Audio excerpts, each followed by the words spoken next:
پیارے مبلغ معمولی سی مشکل سے گھبراتا ہے، دیکھ حسین نے دین کی خاطر سارا گھر قربان کیا۔ الحمدللہ رب العالمین والصلاة والسلام علی سید المرسلین، اما بعد فاعوذ باللہ من الشیطان الرجیم، بسم اللہ الرحمن الرحیم۔ الصلاة والسلام علیک یا رسول اللہ وعلی آلک واصحابک یا حبیب اللہ، الصلاة والسلام علیک یا نبی اللہ وعلی آلک واصحابک یا نور اللہ۔ میرے پیارے اسلامی بھائی اور مدنی چینل کے ناظرین، مدنی چینل کے پروگرام مشکل راہوں کے مسافر میں ایک مرتبہ پھر آپ کی خدمت میں حاضر ہے۔ اس پروگرام میں ان انبیاء و مرسلین، اپنے اکابرین بزرگان دین کا ذکر خیر کرنے کی سعادت حاصل کی جاتی ہے، جنہوں نے راہ حق میں مختلف طرح کی تکلیفوں کا سامنا کیا۔ آئیے پروگرام کی ابتدا میں نبی الانبیاء، تاجدار ارض و سما، حبیب کبریہ، مکی مدنی مصطفیٰ علیہ التحیۃ والثناء کی بارگاہ بے کس پناہ میں ہدیہ صلاۃ والسلام پیش کرنے کی فضیلت سننے کی سعادت حاصل کرتے ہیں۔ اللہ کے پیارے محبوب صلی اللہ تعالی علیہ وآلہ وسلم نے ارشاد فرمایا، زینوا مجالسکم بالصلاۃ علی فإن صلاتکم علی نور لکم یوم القیامہ۔ اپنی مجلسوں کو مجھ پر درود پڑھ کر آراستہ کرو کہ تمہارا مجھ پر درود پڑھنا قیامت کے دن تمہارے لیے نور ہوگا۔ صلو علی الحبیب صلی اللہ تعالی علی محمد وعلی آلہ وصحبہ وبارک وسلم۔ پروگرام کی ابتدا میں کچھ اچھی اچھی نیتیں کرنے کی سعادت بھی حاصل کر لیجئے تاکہ ثواب بھی ملے۔ اللہ عز و جل کی رضا پانے، ثواب کمانے اور اپنی آخرت بنانے کے لیے از ابتدا تا انتہا توجہ کے ساتھ سننے کی سعادت حاصل کروں گا۔ جن کاموں کے کرنے کا کہا جائے گا وہ کروں گا، اور جن کاموں سے منع کیا جائے گا ان سے بچنے کی کوشش کروں گا۔ آج کے اس پروگرام میں شرکت سے ملنے والا ثواب بارگاہ رسالت میں تحفتاً پیش کرتے ہوئے جملہ مؤمنین و مؤمنات کی ارواح کو ایصال کرتا ہوں۔ یہ بھی نیت کیجئے جو سیکھیں گے سب کو سکھاتے چلیں گے، دیے سے دیے کو جلاتے چلیں گے۔ صلو علی الحبیب صلی اللہ تعالی علی محمد وعلی آلہ وصحبہ وبارک وسلم۔ میرے پیارے اسلامی بھائی اور مدنی چینل کے ناظرین، گزشتہ ایپیسوڈ میں ہم نے اللہ کے پیارے نبی حضرت یوسف علیہ السلام کا کچھ ذکر سننے کی سعادت حاصل کی تھی۔ آپ کن کن تکالیف سے دوچار ہوئے اس کا کچھ بیان ہم نے گزشتہ ایپیسوڈ میں سنا تھا۔ آپ کا کنویں میں تشریف لے جانا، پھر کنویں سے نکلنا، پھر اس کے بعد بھائیوں کا 20 درہم میں آگے فروخت کرنا، مالک بن زعر کا کنویں سے نکال کر آپ کو مصر لے جانے کا ارادہ، یہاں تک ہم پہنچے تھے۔ اور جس وقت یہ قافلہ، جس قافلے والوں نے آپ کو کنویں سے نکالا تھا، بازار مصر کی طرف بڑھا، مصر میں آ کر ان لوگوں نے حضرت یوسف علیہ السلام کو مصر میں بیچنے کا ارادہ ظاہر کیا۔ جب لوگوں نے جمال جہاں آرا کو دیکھا، حسین چہرہ، خوبصورتی ایسی کہ خوبصورتی نے بھی ایسی خوبصورتی نہ دیکھی ہو، اور جب وہ سارے کا سارا جلوہ بے نقاب ہوا تو مصر والے حضرت یوسف علیہ السلام کو خریدنے کے لیے جوگ در جوگ بازار کی طرف بڑھنے لگے، یہاں تک کہ مختلف طرح کی قیمتیں اللہ کے نبی حضرت یوسف علیہ السلام کے بارے میں بطور آواز بلند کی جانے لگی۔ عزیز مصر جس کا نام کتفیر ہے، اس نے حضرت یوسف علیہ السلام کے وزن کے برابر سونا، اسی کے مطابق چاندی، اسی کے مطابق ریشم اور اسی کے مطابق مشک، یہ چاروں چیزیں حضرت یوسف علیہ السلام کے وزن کے برابر دیں اور حضرت یوسف علیہ السلام کو خرید لیا۔ اللہ کے نبی حضرت یوسف علیہ السلام کی عمر شریف اس وقت تقریباً 13 سال کے آس پاس ہے۔ جب عزیز مصر کی طرف سے یہ بولی لگائی گئی اور یہ بات کی گئی تو دیگر جتنے بھی خریدار تھے وہ سب چپ کر گئے۔ آپ تصور کریں یہ بہت ہی جانگزا مرحلہ ہے، لیکن اللہ تعالیٰ جل جلالہ کے نبی، اللہ تعالیٰ جل جلالہ کے برگزیدہ بندے اپنے رب کی رضا پہ راضی ہوتے ہیں۔ یہ سارے کے سارے مراحل جو ابھی تک ہم نے سنے، ہر مرحلہ پہلے مرحلے سے بھی سخت نظر آتا ہے، تکلیف والا، اذیت والا۔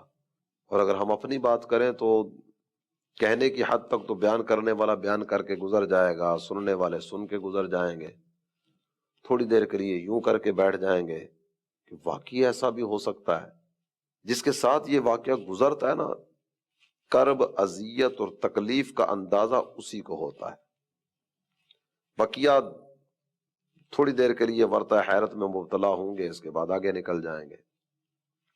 بہرحال حضرت یوسف علیہ السلام کو عزیز مصر نے لیا اور اپنے گھر کی طرف چلا گیا۔ وقال الذي اشتراه من مصر لامرأته اکرمی مثواه عسى ان ينفعنا او نتخذه ولدا۔ عزیز مصر کی اپنی کوئی اولاد نہیں ہے، حضرت یوسف علیہ السلام کو لیا، گھر میں پہنچا اور گھر میں جا کر اپنی بیوی جن کا نام زلیخا ہے انہیں کہنے لگا اکرمی مثواہ، انہیں رہنے کے لیے اچھی جگہ دو، ان کی تکریم کرو، ان کی عزت کرو، ہو سکتا ہے ان سے ہمیں کوئی نفع پہنچے، اور دیکھو ہماری تو اولاد بھی نہیں ہے، نتخذہ ولدا، ہم اسی کو اپنا بیٹا بنا لیں گے۔ وَكَذَلِكَ مَكَّنَّا لِيُوسُفَ فِي الْأَرْضِ وَلِنُعَلِّمَهُ مِن تَأْوِيلِ الْأَحَادِيثِ وَاللَّهُ غَالِبٌ عَلَىٰ أَمْرِهِ وَلَكِنَّ أَكْثَرَ النَّاسِ لَا يَعْلَمُونَ۔ زندگی میں کچھ وقت کے بعد نہ کوئی ٹرننگ پوائنٹ آ رہا ہوتا ہے، ایک مرحلے سے دوسرے مرحلے کی طرف، دوسرے سے تیسرے کی طرف، یہاں سے بڑھتے بڑھتے ہم مختلف مراحل طے کرتے ہوئے اپنی زندگی کا سفر کرتے چلے آ رہے ہوتے ہیں۔ اللہ تعالیٰ جل جلالہ ارشاد فرماتا ہے اسی طرح ہم نے یوسف کو زمین میں ٹھکانہ دیا اور تاکہ ہم اسے باتوں کا انجام سکھائیں۔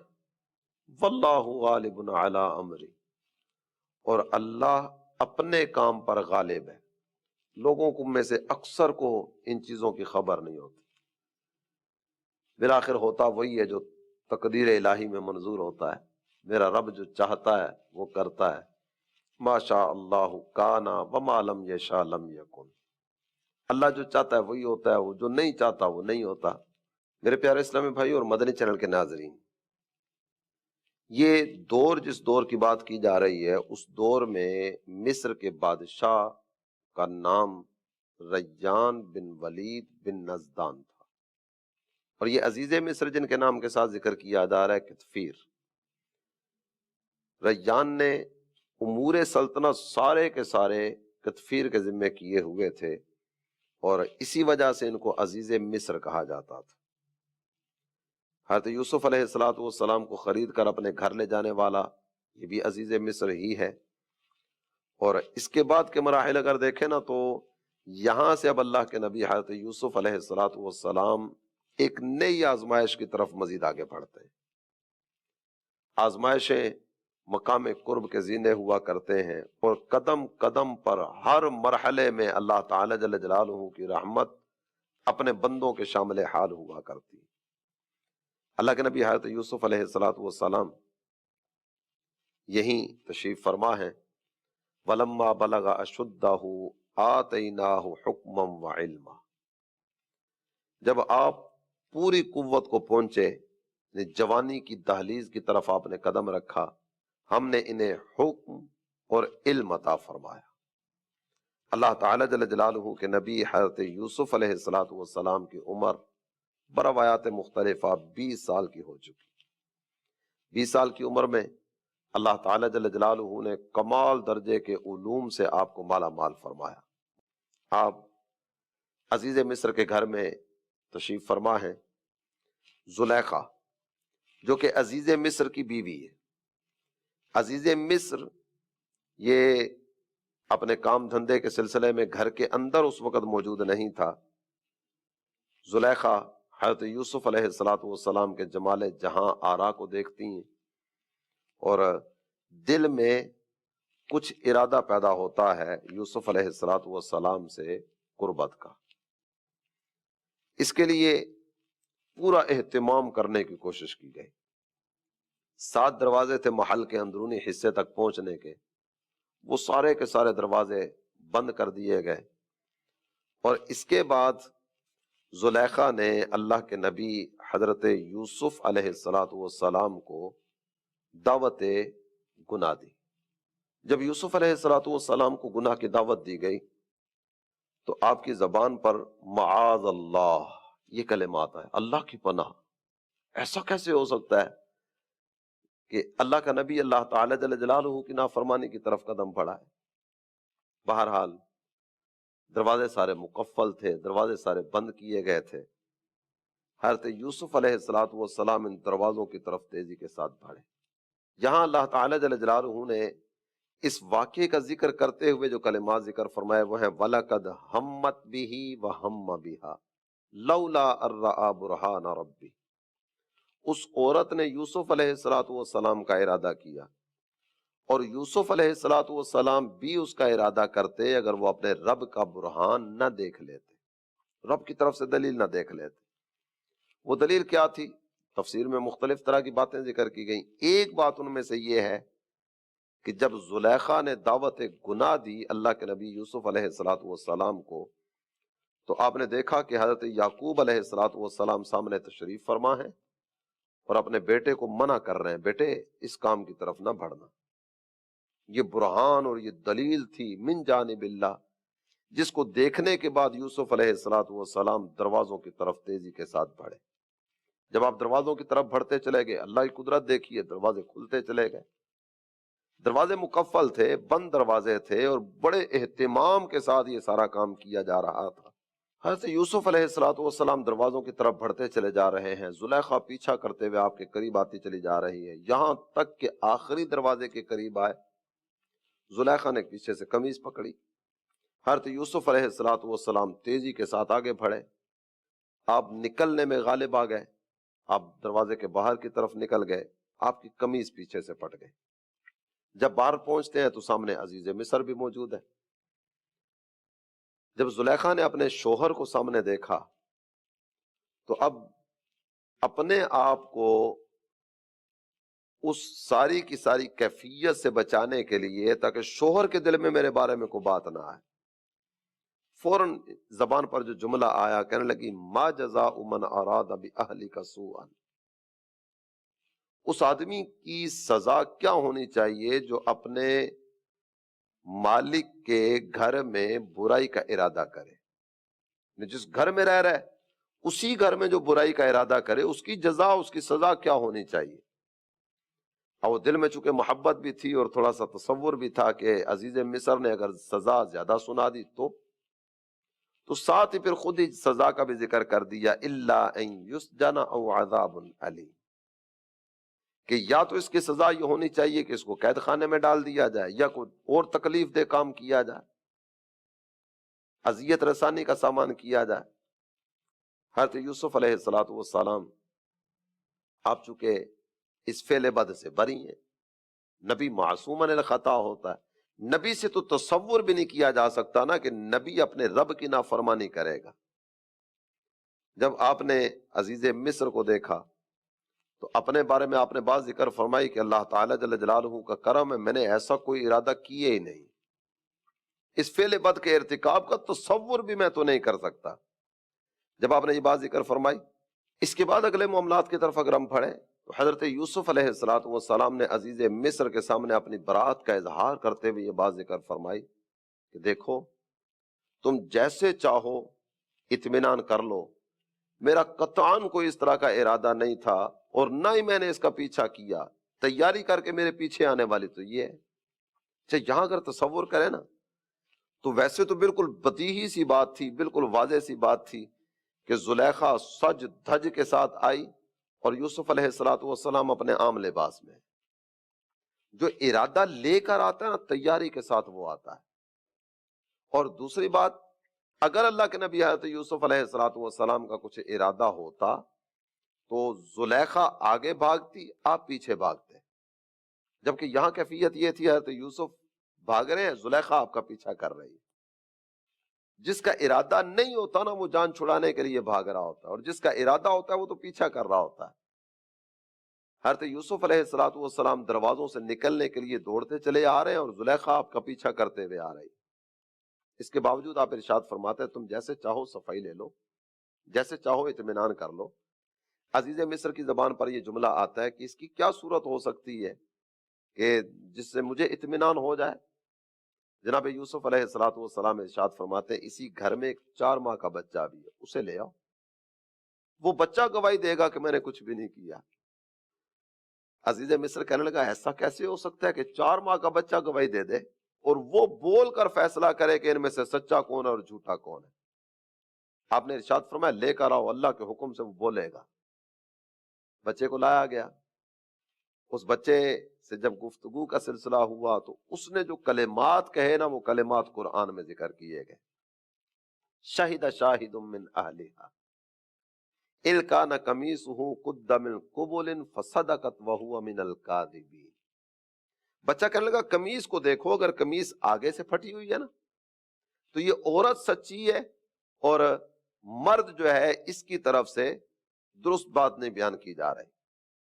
وَإِن كَانَ قَمِيصُهُ قُدَّ مِن دُبُرٍ فَكَذَبَتْ وَهُوَ مِنَ الصَّادِقِينَ۔ اور اگر یہ قمیص پیچھے والی طرف سے پھٹی ہوئی ہے تو یہ عورت جھوٹ بول رہی ہے اور اللہ کے نبی سچے ہیں۔ جب قمیص کو دیکھا گیا تو وہ پچھلی طرف سے پھٹی ہوئی تھی۔ تو یوں اللہ تعالی جل جلالہ نے ایک 4 ماہ کے بچے سے اپنے نبی کی طہارت میں کلام کروایا۔ میرے پیارے اسلامی بھائی اور مدنی چینل کے ناظرین، آپ غور کیجئے، جب اللہ کی رحمت شامل حال ہوتی ہے نا تو رب کی رحمت کس انداز میں چھما چھم برستی ہے۔ الصدق ینجی والکذب یہلک۔ سچ جو ہے نا یہ نجات دینے والا ہوتا ہے اور جھوٹ یہ تو تباہ و برباد کر کے رکھ دیتا ہے۔ بچانے والی اور نجات دینے والی چیز سچ ہوتی ہے۔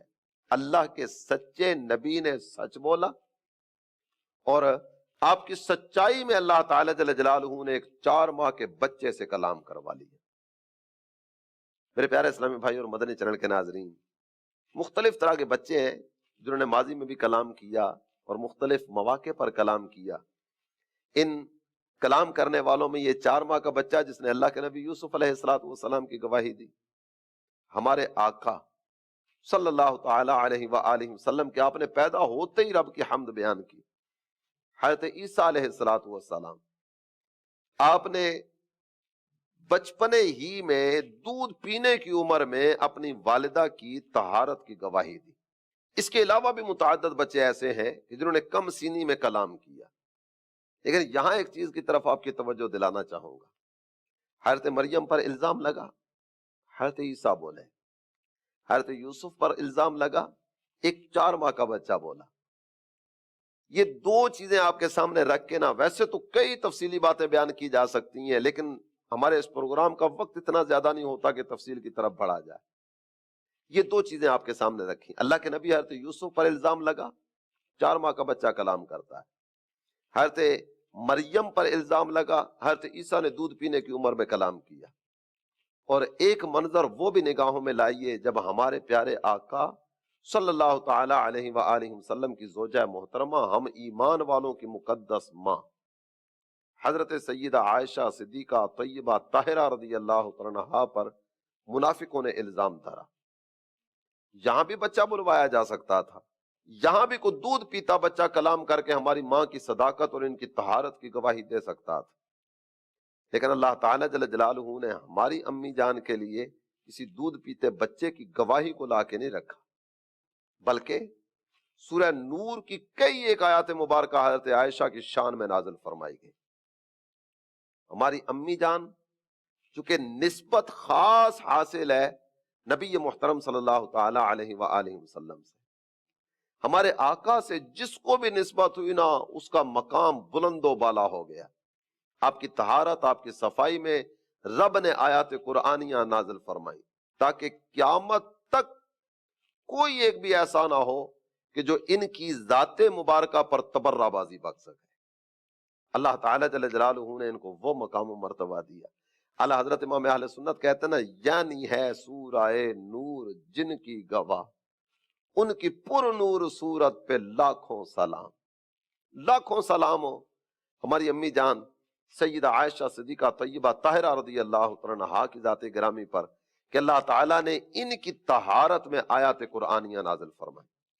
میرے پیارے اسلامی بھائی اور مدنی چینل کے ناظرین، اگر بات کو پھر مزید لے کر آگے بڑھیں اور اس کے بعد والے واقعات کی طرف بڑھیں تو عزیز مصر نے جب یہ ساری کی ساری کیفیت سامنے آ گئی اور یقین ہو گیا کہ اس میں میری زوجہ کی غلطی ہے، یوسف علیہ السلام کا کوئی قصور نہیں، اس نے معذرت کی، یوسف علیہ السلام سے معافی طلب کی اور اپنی زوجہ سے ہی کہنے لگا استغفری لذنبک انکی کنت من الخاطئین، دیکھ غلطی تیری، اس لیے میں تمہیں یہ کہوں گا کہ تم اللہ کے نبی یوسف علیہ السلام سے بھی معافی طلب کرو اور اپنی اس غلطی کی رب کی بارگاہ میں توبہ اور استغفار کی صورت بھی کرو۔ بہرحال بات کو لے کر مزید آگے بڑھیں، حضرت یوسف علیہ السلام آپ کا یہ واقعہ اس کو دبانے کی کوشش کی گئی تاکہ عزیز مصر کے گھر پر کوئی الزام نہ لگ سکے، لیکن پھر بھی بات نکل گئی۔ شہر کی عورتیں اور خاص طور پر عمرا رؤوسا ان کے گھروں میں اس موضوع پر کلام ہونے لگا۔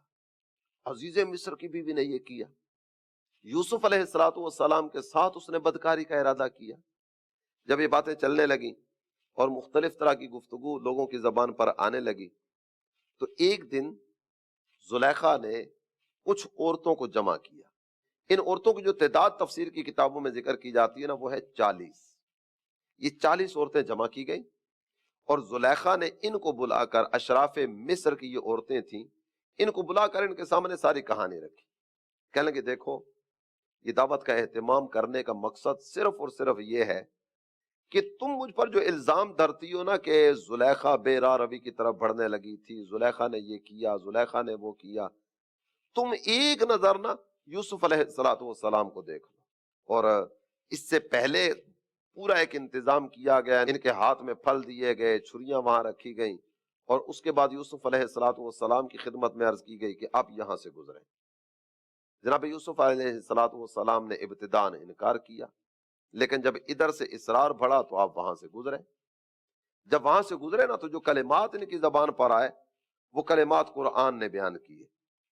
ان کی زبان پر یہ کلمات آئے، حاشا للہ ما ھذا بشرا ان ھذا الا ملک کریم، یہ انسان تو ہو ہی نہیں سکتے، اتنا خوبصورت انسان تصور بھی نہیں کیا جا سکتا کہ اتنا خوبصورت بھی کوئی ہوگا۔ یہ انسان نہیں، یہ تو مکرم فرشتہ ہوگا، یہ تو کوئی عزت والا فرشتہ ہوگا۔ جب یوسف علیہ السلام سامنے سے گزر رہے تھے اور آپ کا جمال جہاں آرا بے نقاب تھا، ہاتھ میں چھریاں تھیں، جلوہ یوسفی میں گم ہو کر پتہ ہی نہیں چلا اور بے خبری میں اپنی انگلیاں کاٹ لی۔ حضرت یوسف علیہ السلام کا حسن دیکھا نا، وہ حسن کہ جو حسن کا ایک حصہ تھا جو اللہ تعالی جل جلالہ نے یوسف علیہ السلام کو عطا فرمایا۔ اور ہمارے نبی اللہ رے تیرے جسم منور کی تابش اے جانے جاں میں جانے تجلا کہوں تجھے، اگر یہ ہمارے نبی کا ایک نظارہ دیکھ لیتی ان کی کیفیت کیا ہوتی۔ حسن یوسف پہ کٹی مصر میں انگشت زنا، سر کٹاتے ہیں تیرے نام پہ مردان عرب. وہ جلوہ نگاہوں کے سامنے ہے اور انگلیاں کٹ رہی ہیں. یہاں کیفیت یہ ہے سرکار کو دیکھا نہیں ہے, جلوہ بے نقاب نہیں ہے. نبی پاک صلی اللہ تعالی علیہ وآلہ وسلم کے نام نامی اسم گرامی پر عرب کے جوان مرد وہ اپنی گردنیں کٹا رہے ہیں. ہمارے آقا کا حسن و جمال اس کے کیا کہنے. بہرحال چونکہ موضوع حضرت یوسف علیہ السلام کا ہے, سرکار دو عالم صلی اللہ تعالی علیہ وآلہ وسلم کے ذکر خیر کی طرف اگر آگے بڑھیں گے تو بات چلتے چلتے کہیں اور نکلے گی. اللہ تعالی ہمیں اپنے کریم نبی صلی اللہ تعالی علیہ وآلہ وسلم کی سچی محبت نصیب فرمائے اور محبوب کا ذکر خیر کرتے رہنے کی توفیق عطا فرمائے کہ ہمارے نبی کا ذکر یہ جان کا سرور اور ایمان کا نور ہے. اللہ تعالی ہمیں اس کی خوب خوب برکتیں عطا فرمائے. حضرت یوسف علیہ السلام جب آپ کا نظارہ دیکھ کر یہ عورتیں اپنی انگلیاں کاٹتی ہیں, اور اس کے بعد کیا ہوتا ہے, اس کے بعد یک بارگی یہ کہتی ہیں اے یوسف دیکھو زلیخا نے اپنے دل کی تمنا کا اظہار آپ کے سامنے کیا, آپ اگر ان کی دل کی بات کو پورا کر دیتے ہیں آپ کا کیا جائے گا. تفسیر کی کتابوں میں ایک بات ذکر کی گئی کہ یہ عورتیں باری باری سمجھانے کے لیے آتی ہیں, سمجھانے کے نام پر آنے والیاں یہ اپنے بارے میں کوئی نہ کوئی گفتگو کے سلسلے بھی شروع کر دیتی ہیں. اللہ تعالی عورتوں کے مکر و فریب سے اور اس طرح کی ناپاک محبتوں سے سب کو محفوظ رکھے. اللہ تعالی ہمیں اپنی رضا والی زندگی بسر کرنے کی توفیق عطا فرمائے. اس کے بعد حضرت یوسف علیہ السلام کو دھمکی دی جاتی ہے اے یوسف اب بھی وقت ہے, آپ ہماری بات کو مان جائیے. اگر آپ بات مان لیں گے تو آپ کے لیے آرائشیں ہی آرائشیں, اور اگر آپ بات ماننے کی طرف نہیں آتے تو پھر تکالیف کے دروازے کھلنا شروع ہوں گے اور آپ کو کئی طرح کی مصیبتوں سے دوچار ہونا پڑے گا. دیکھیں آپ کے سامنے دو ہی آپشن, یا تو یہ کہ یہ ریشمی بستر کو قبول کر لیجئے یا پھر جیل کی سلاخوں کے پیچھے جانے کے لیے تیار ہو جائیے. حضرت یوسف علیہ السلام بات وہی کہ جے سونا میرے دکھ وچ راضی میں سکھ نو چلے پاواں. اگر اللہ تعالی جل جلالہ کی رضا جیل کی تنگو تاریک کوٹھڑی میں ہے اور ناراضی ریشمی بستر پر ہے تو پھر ریشمی بستر کو لے کر کیا کرنا, رب کی رضا کی طرف قدم بڑھایا جائے گا نا. اللہ تعالی جل جلالہ کی بارگاہ میں عرض کرتے ہیں رب السجن احب الی مما یدعوننی الیہ. نبی کی زبان پر یہ جملہ آتا ہے میرے پاک پروردگار میں اپنے لیے جیل کی زندگی کو زیادہ پسند کرتا ہوں اس بات کے بنسبت جس کی مجھے دعوت دی جا رہی. میں اس کام کی طرف بڑھنے کے لیے تیار نہیں ہوں, میں جیل میں جانے کے لیے تیار ہوں. میرے پیارے اسلامی بھائی اور مدنی چینل کے ناظرین, نبیوں کی ہر ادا دل ربا اور ہمارے لیے مشعل راہ ہوا کرتی ہے. اللہ کے نبی حضرت یوسف علیہ السلام اس میں ایک سبق ہمیں دے گئے نا کہ جب بھی کوئی اس طرح کا مرحلہ آئے نا, راحت ایک طرف تنگی دوسری طرف, راحت میں رب کی ناراضی اور تنگی میں رب کی رضا. تو راحت کی طرف نہ بڑھنا, آسائشوں اور آرائشوں کی طرف قدم نہ بڑھانا. یہ زیبائشیں یہ آرائشیں یہ ساری کی ساری آلائشیں بن جائیں گی اگر رب کی رضا مقدر نہ بنی. اس طرف قدم بڑھانے کے بجائے رب کی رضا کی طرف قدم بڑھایا جائے. آج سود میں نفع نظر آتا ہے, مال دگنا راتوں رات چگنا ہوتا بھی نظر آتا ہوگا, لیکن رب کی رضا کس میں؟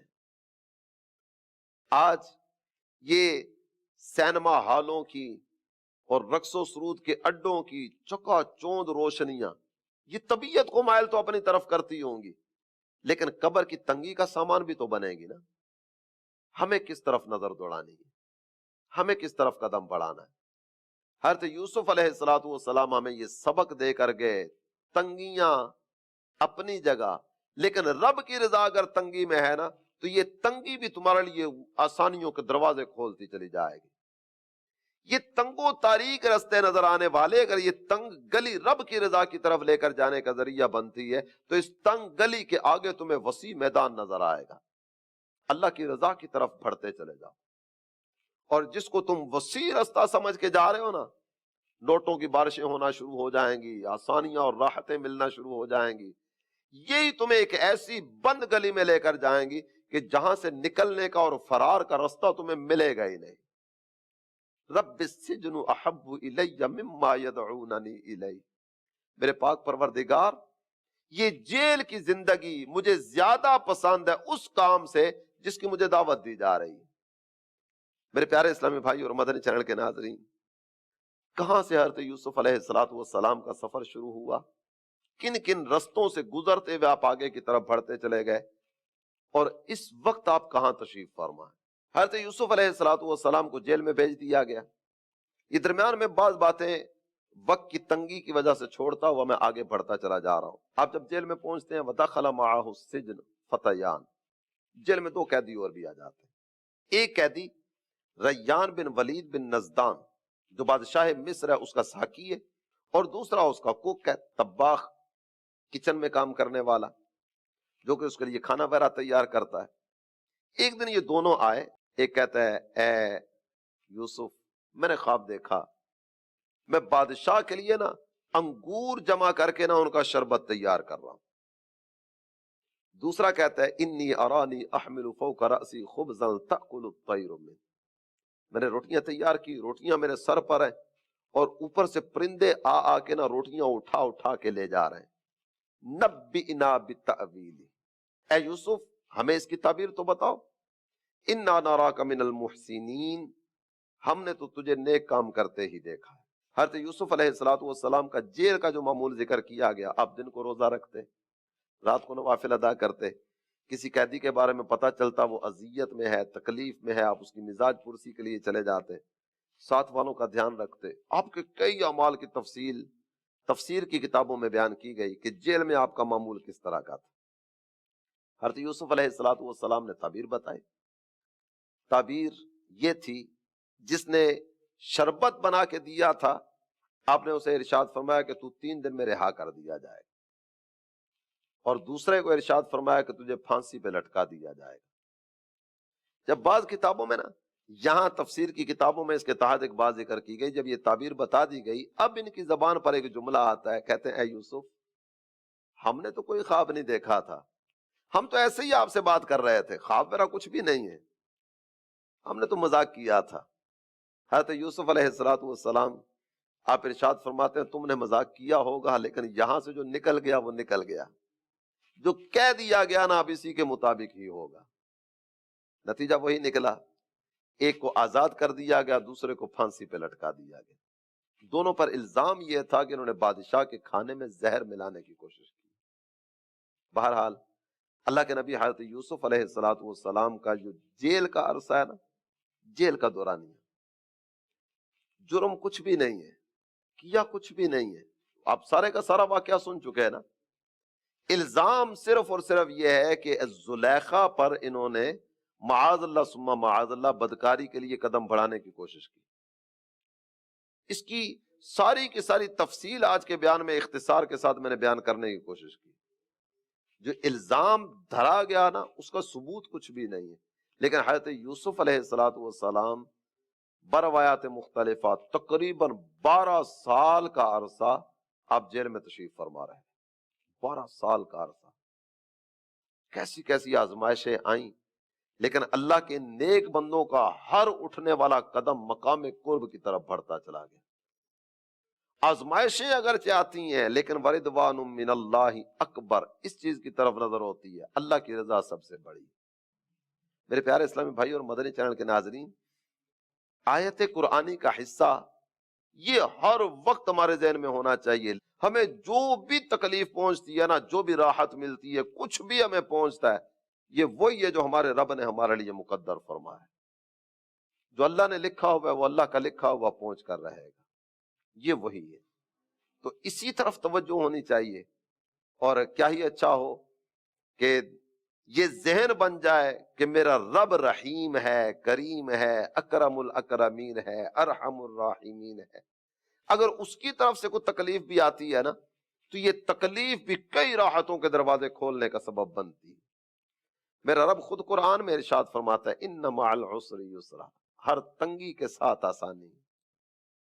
تنگی آتی ہے اپنے ساتھ آسانی کے دروازے کھلوانے کا انتظام کر کے آتی. تو اپنے رب کی رحمت کی طرف توجہ.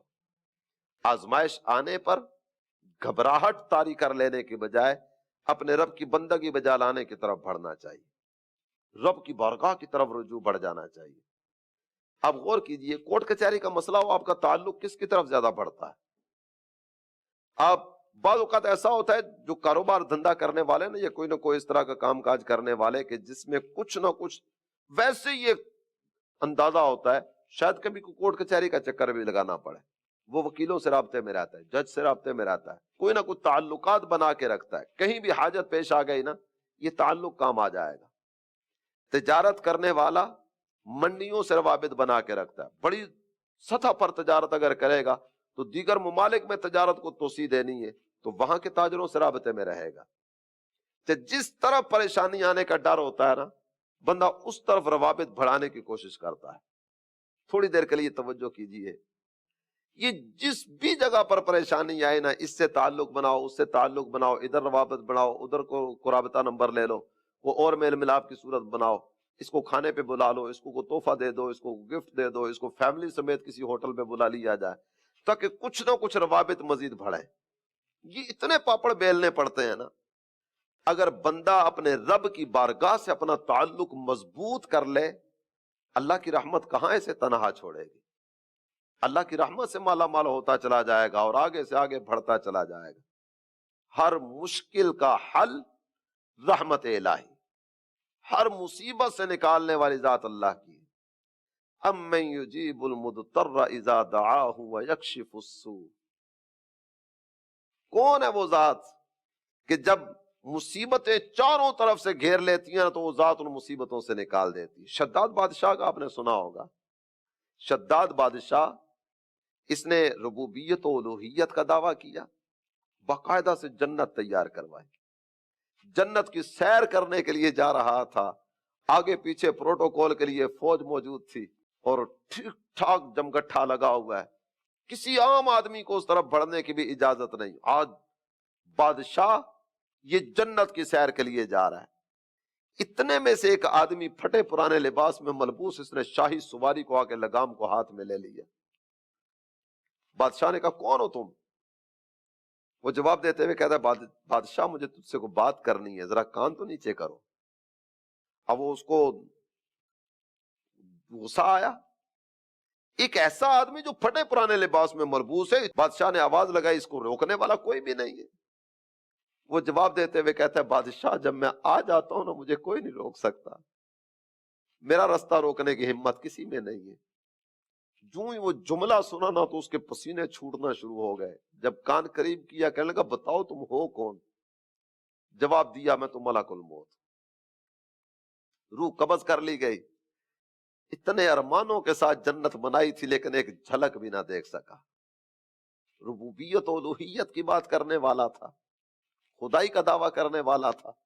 سیدھی سی بات ہے کہ یہ دنیا کی جنت دیکھنا بھی جس کے مقدر میں نہیں ہوا، وہ کفر کی وجہ سے قیامت کے میدان میں جنت جا کر کیسے دیکھ سکے گا.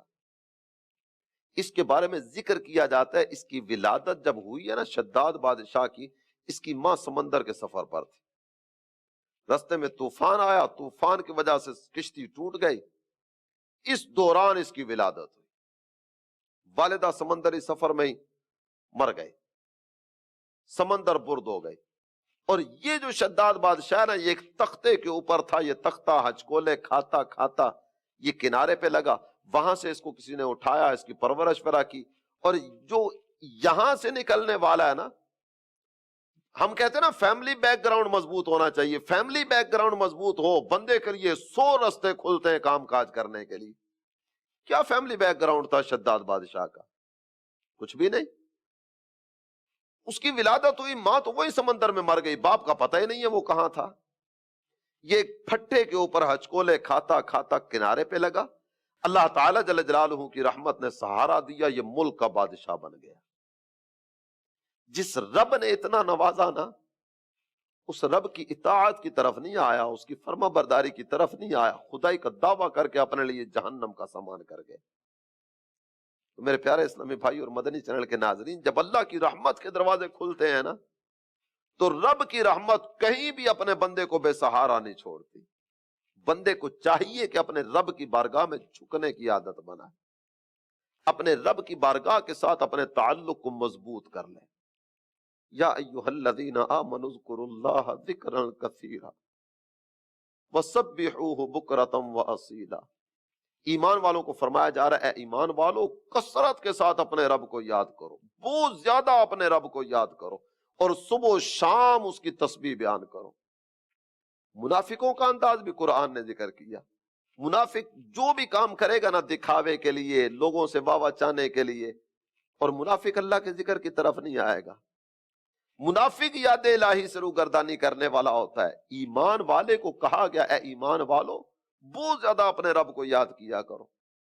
اور جب اپنے بندوں کا ذکر کیا نا، کئی طرح کے اوصاف ذکر کیے گئے. سورہ احزاب کی آیت کریمہ اس میں ایک وصف یہ ذکر کیا گیا وَالذَّاكِرِينَ اللَّهَ كَثِيرًا وَالذَّاكِرَاتِ. اللہ کو بہت زیادہ یاد کرنے والے مرد اور اللہ کو بہت زیادہ یاد کرنے والی عورتیں. اعد اللہ لہم مغفرۃ واجرا عظیما. اللہ نے ان کے لیے مغفرت اور اجر عظیم تیار کر رکھا ہے. تو کیوں نہ رب کی رحمت کی طرف بڑھیں. حضرت یوسف علیہ السلام کا واقعہ یہاں تک آپ نے سننے کی سعادت حاصل کی. یہ تنگی کا دور تھا جو یہاں تک حضرت یوسف علیہ السلام کے ساتھ ساتھ سلسلہ چلا. اس کے بعد کے اگر واقعات کی طرف بڑھتے ہیں نا تو اس کے بعد آسانیوں کے دروازے کھلتے چلے گئے. زلیخا کا ارادہ یہ تھا کہ چند دن کے لیے جیل میں ڈالا جائے گا، اس کے بعد نکال لیا جائے گا. لیکن نکلتے نکلتے 12 سال کا عرصہ تقریباً لگا. اس کے بعد جو ہی جیل سے باہر آتے ہیں نا، شاہی پوشاک آپ کو پیش کی جاتی ہے، شاہی لشکر آپ کو لینے کے لیے جاتا ہے، آپ سیدھے شاہی محل میں تشریف فرما ہوتے ہیں. ریان بن ولید بن نزدان، یہ اس نے خواب دیکھا تھا جس کی تعبیر کے سلسلے میں جناب یوسف علیہ السلام جیل سے باہر آئے. آپ کو مصر کی بادشاہی عطا کر دی جاتی ہے. عزیز مصر جس نے آپ کو جیل میں ڈالا تھا، وہ عزیز مصر اپنے عہدے سے معزول کر دیا جاتا ہے، یہاں تک کہ صدمے میں اس کا انتقال ہو جاتا ہے. زلیخا یہ حضرت یوسف علیہ السلام کے نکاح میں آتی ہیں، نبی کی بیوی بننے کا شرف ملتا ہے. اللہ تعالیٰ جل جلالہ نے حضرت یوسف سے ان کو 2 بیٹے بھی عطا کیے. اس کے بعد یہ سلسلہ چلتے چلتے چلتے وہی حضرت یوسف علیہ السلام کی تعبیر کی طرف بڑھتا جاتا ہے. مصر میں قحط، اس کی تیاری، 7 سال فراوانی کے 7 سال قحط. 7 سالوں میں اللہ کے نبی حضرت یوسف علیہ السلام نے اگلے 7 سالوں کی منصوبہ بندی کی، یہاں تک کہ تنگی کا دور ختم ہوا اور حضرت یوسف علیہ السلام کی اپنے بھائیوں سے ملاقات بھی ہوئی. یہ سارے کا سارا بعد کا جو سفر ہے نا، یہ سب اللہ تعالی جل جلالہ کی طرف سے عنایات کریمانہ کا سلسلہ بڑھتا چلا جا رہا ہے. تو میرے پیارے اسلامی بھائی اور مدنی چینل کے ناظرین، یہ قرآنی قصہ جس کو ہم نے 2 ایپیسوڈ میں اختصار کے ساتھ کچھ بیان کیا، بیان ابھی بھی مکمل نہیں ہوا، بہت سارا حصہ ابھی بھی باقی ہے. لیکن ہمارے موضوع کے اعتبار سے یہ ابتدائی آپ کا جو سفر تھا حضرت یوسف علیہ السلام کا، یہ تھا، اس کو ہم نے لیا، بقیہ کو اختصار کے ساتھ 2-4 لفظوں میں بیان کیا. اگر آپ اس پر غور کریں نا تو یہاں بھی جو آپ کے سامنے نظارہ آئے گا وہ نظارہ وہی ہے، ان مع العسر یسرا. ہر تنگی کے بعد آسانی، ہر تنگی کے بعد آسانی. تو تنگی میں رب کی رحمت کی طرف توجہ، نماز کا اہتمام، تلاوت قرآن. ایک دفعہ تلاوت قرآن کرنے کے لیے بیٹھیں گے نا، میرے آقا ارشاد فرماتے ہیں من قرأ حرفا من کتاب اللہ فلہ بہ حسنہ والحسنۃ بعشر امثالها لا اقول الف لام میم حرف ولکن الف حرف ولام حرف ومیم حرف. جس نے کتاب اللہ کا ایک حرف پڑھا اسے ایک کامل نیکی عطا کی جاتی ہے، اور یہ ایک نیکی جو ہے نا یہ 10 نیکیوں کے برابر.